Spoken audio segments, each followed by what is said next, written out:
영어 리스닝에는 여러 가지 방법들이 있죠. 그 중에 제가 5가지를 한번 적어봤습니다. 첫 번째는 복식 호흡이다. 또는 아는 만큼 보인다. 3번 흘려듣기. 4번 영어 주파수. 5번 쉐도잉. 그 중에서 5번은 조금 다르죠? 이건 스피킹에 주안점을 두고 있다 봐야 되고요. 물론 리스닝에도 쓰이지만 이건 시간차를 두고 독해하는 것과 별 차이가 없어요. 1번의 복식 호흡과 흘려듣기와 영어 주파수는 얼추 제가 이해할 수 있는 부분들이고요.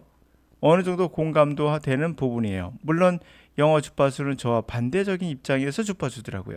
하여튼 2번은 아는 만큼 보인다는 말은 여러분이 듣고 있는 연음 또는 문법, 구문, 단어 지식 고전적인 방법이라고 보시면 되겠습니다. 섀도잉을 제가 제쳐두는 이유는 이것은 시간차를 두고 연습하는 거로서 이거에 대한 이야기는 뒤쪽에서 다뤄보도록 할게요. 이 수많은 기법들이 여러분들은 헷갈리시죠? 제가 빨간색을 칠한 것과 파란색을 칠한 데에는 그 이유가 있습니다. 바로 파란색은 바텀업 방식이고요.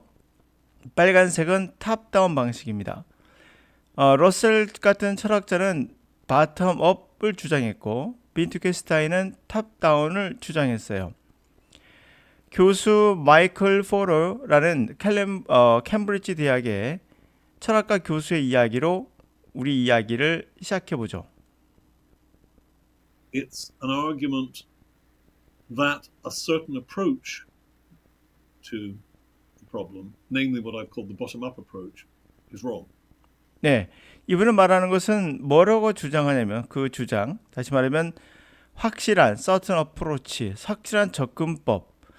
자, 이건 언어가 있죠. 우리 입장에서는 문제에 대한 확실한 접근법은 즉 이것을 bottom-up approach라고 불리죠. 이것은 wrong, 잘못됐다는 겁니다. 어떤 method, 그가 이용했던, 그러니까 러셀이 이용했던 그 방법은 incorrect method, 정확하지 않은, 그렇죠? 정확하지 않은 방법이다라고 결론 줘요. 바텀업 방식은 잘못됐다는 거고요. 탑다운 방식이 맞다는 거예요. 그렇다면 이 철학자의 말만 따져본다면 2번은 잘못된 거고요.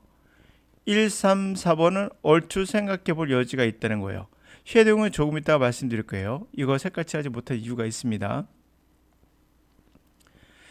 자, 아는 만큼 보인다는 것은 구문 독해나 문법, 단어 암기, 수거 암기를 의미하고요. 여러분의 부모 세대에도 했고요. 지금도 하고 있습니다. 바텀업 방식은 밑에서 올라가는 방식으로서 확실한 거, 다시 말하면 기초부터 다져서 확실하게 보이는 것부터 정리해서 올라가면 그 결정점에 도달할 것이라는 방식이고요. 제가 하는 방식은 탑다운 방식이에요. 그렇지 않다는 거죠. 언어는 이미 우리에게 들어가 있고 이걸 통해서 우리가 이것을 훈련한 다음에 영어를 잘하게 되면 그때 다운 방식으로서 문법이나 기타 등등을 배워야 된다라는 방식이죠. 그리고 우리의 뇌에는 언어의 DNA가 이미 있다라는 전제하에 시작하는 겁니다. 그래서 노암 촘스키 이론을 그대로 실천하고 있다고 보시면 되는데요. 그렇다면 이것이 어떻게 시작된 역사가 있지 않겠는가?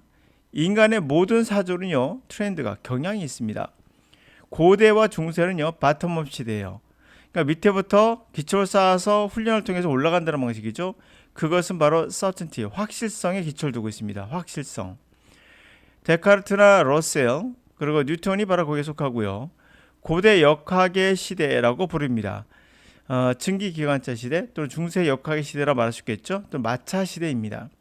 이 시기의 언어는 주로 문법이나 구문 독해나 단어 암기나 이런 걸 통한 반복 훈련을 통한 라틴어 교육법이었어요. 자, 언어도 그에 맞춰서 같은 사조로 움직인다는 걸 알 수가 있거든요. 자, 철학자 데카르트와 러셀, 과학자 뉴턴 같이 움직인다는 걸 알 수가 있죠. 자, 근대 현대에 오면서 이제 탑다운 방식으로 바뀝니다. 그래서 이것은 uncertainty, 불확실성을 기초로 하고 있어요. 자연의 모든 것들은 불확실하며 그것을 기초로 우리가 어떻게 할 것인가를 생각해보는 거죠. 비트겐슈타인, 철학자는 비트겐슈타인이고요. 그 다음에 하이젠베르크라는 과학자가 있겠죠. 그리고 여러 명의 양자 역학의 시대를 이끌었던 불확성 시대의 과학자들이 있어요. 자, 철학과 과학과 그리고 언어와 이런 것들은 함께 연결되어 있다는 걸 알 수가 있거든요. 자, 영재학과 시대는 모든 전자문화 시대죠. 바로 우리가 겪고 있는 현대 시대입니다. 그런데요, 언어는 약간 차이가 있습니다. 언어는 그 시기가 조금 늦춰지는 경향이 있어요. 예를 들어서 자, 이것은 문법 또는 구문독해, 단어암기가 중세 시대에 있던 라틴어 교육에서 나온다고 했죠. 그런데 근대에 들어가면서 분명 탑다운 방식으로 바뀌는데 불구하고도 우리 스키너 교수께서는 동물 행동학, 다시 말해 비둘기 연구에서 반복 훈련을 통해서 강화 훈련을 통해서 학습할 수 있다는 이론을 세워요. 이것은 동물에게 맞습니다. 근데 언어에까지 적용해 봅니다. 그래서 만든 방식이 중세의 반복 훈련 플러스 러셀에 말했던 탑다운 방식, 그렇죠? 바텀업 방식의 확실한 방식을 통해서 나온 것이 바로 쉐도잉, 그리고 패턴 영어, 무한 반복이 거기에 속합니다. 그러니까 위에 있던 쉐도잉과 패턴 영어는요, 근대 언어 학습의 주를 이루고 있습니다. 그게 스키너 교수 때부터 시작됐죠. 고대 언어는 문법, 독해에서 나오는 단어 암기 이런 걸 기초로 했고요. 그 다음에 쉐도잉이나 패턴 영어나 문장 반복, 무한 반복, 이것은 바로 스키너 교수의 반복 훈련에서 나오게 됩니다. 자, 현대 시대가 오면서요, 하이젠베르크의 탑다운 방식이 이제 나오기 시작합니다. 그게 바로 노암 촌스키가 시작을 하게 되죠. 언어는 가장 늦게 발달한 학과 중에 하나예요.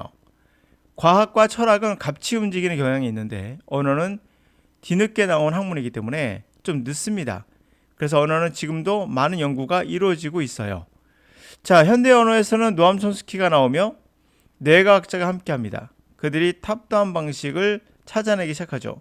언어는 우리의 DNA, 다시 말해 우리 뇌에 이미 장착되어 있다는 뭔가 있다는 거죠. something. 이거를 찾고자 하는 거죠. 자, 나의 영어 강의 이 두 가지는 전부 다 탑다운 방식으로 진행하고 있어요.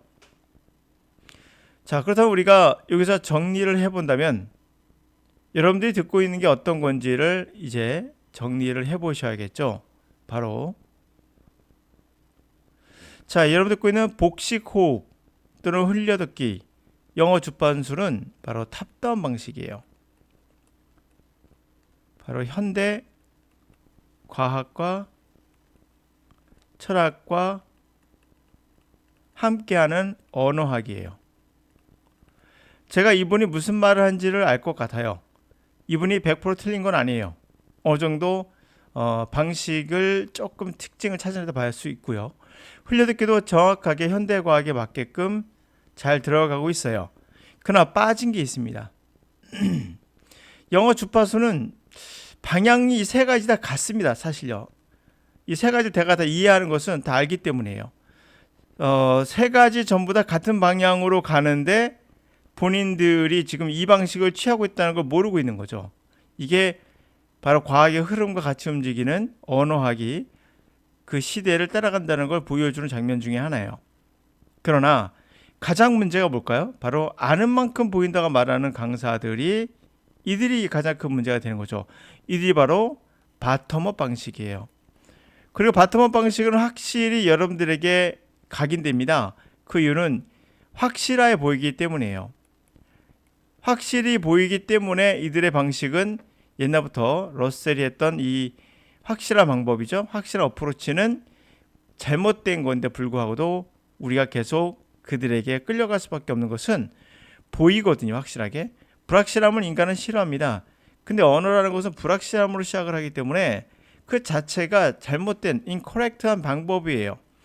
incorrect한 방법인데 그거를 여러분들은 모르겠죠. 중요한 것은 가르치는 사람들도 모르다는 거예요.